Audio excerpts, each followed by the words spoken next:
When my information changes, I alter my conclusions. What do you do, sir? The ideas of economists and political philosophers, both when they are right and when they are wrong, are more powerful than is commonly understood. Indeed, the world is ruled by little else. Practical men, who believe themselves to be quite exempt from any intellectual influences, are usually slaves of some defunct economist. It is better to be roughly right than precisely wrong. If you owe your bank £100, you have a problem, but if you owe $1 million, it has. Capitalism is the astounding belief that the most wickedest of men will do the most wickedest of things for the greatest good of everyone. Practical men who believe themselves to be quite exempt from any intellectual influence are usually the slaves of some defunct economist. Madmen in authority, who hear voices in the air, are distilling their frenzy from some academic scribbler of a few years back. The master economist must possess a rare combination of gifts. He must be mathematician, historian, statesman, philosopher in some degree. He must understand symbols and speak in words. He must contemplate the particular in terms of the general and touch abstract and concrete in the same flight of thought. He must study the present in the light of the past for the purposes of the future. No part of man's nature or his institutions must be entirely outside his regard. He must be purposeful and disinterested in a simultaneous mood, as aloof and incorruptible as an artist, yet sometimes as near to earth as a politician.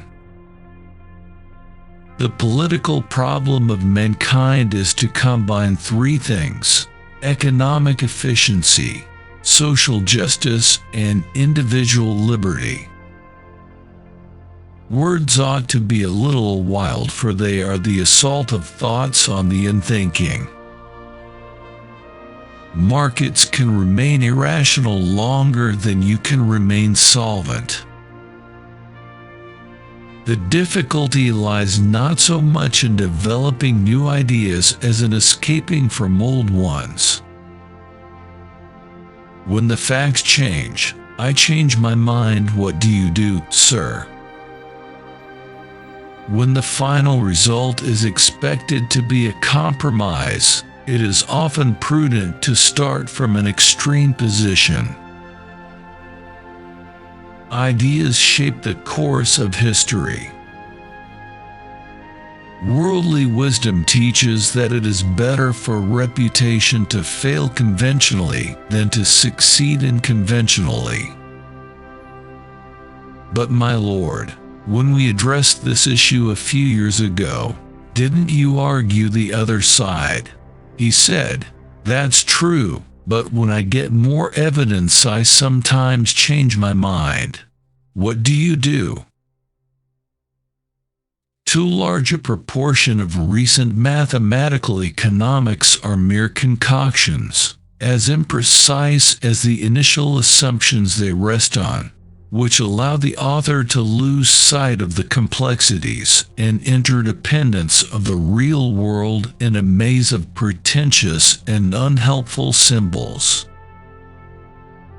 The avoidance of taxes is the only intellectual pursuit that carries any reward.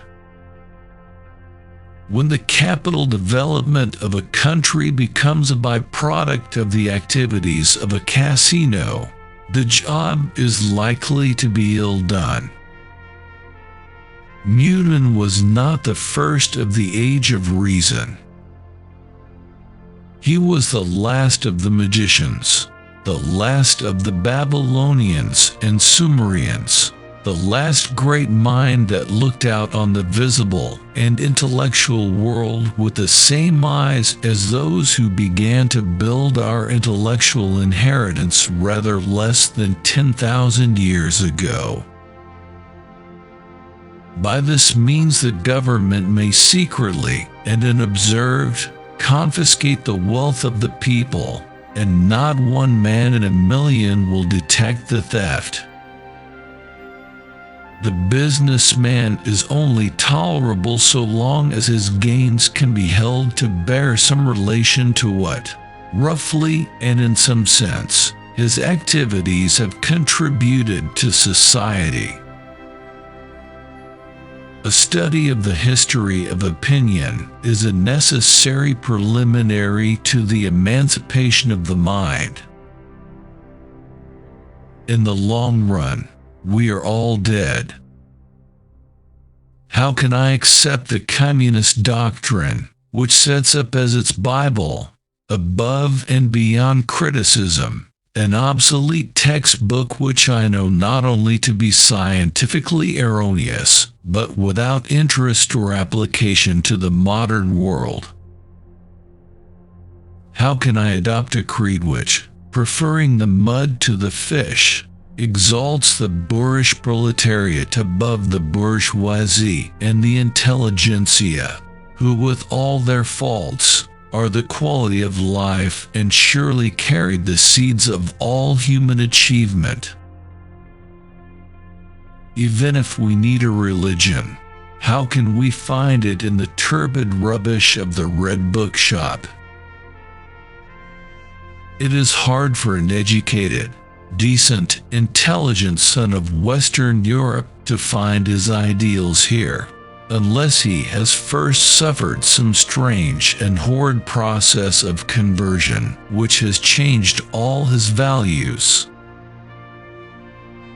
Capitalism is the extraordinary belief that the nastiest of men for the nastiest of motives will somehow work together for the benefit of all. So it is not an accident that the Nazi lads vent a particular fury against Einstein. He does truly stand for what they most dislike, the opposite of the blonde beast intellectualist, individualist, supranationalist, pacifist, inky, plump. How should they know the glory of the free-ranging intellect and soft objective sympathy to whom money and violence, drink and blood and pamp mean absolutely nothing? How long will it be necessary to pay city men so entirely out of proportion to what other servants of society commonly receive for performing social services not less useful or difficult?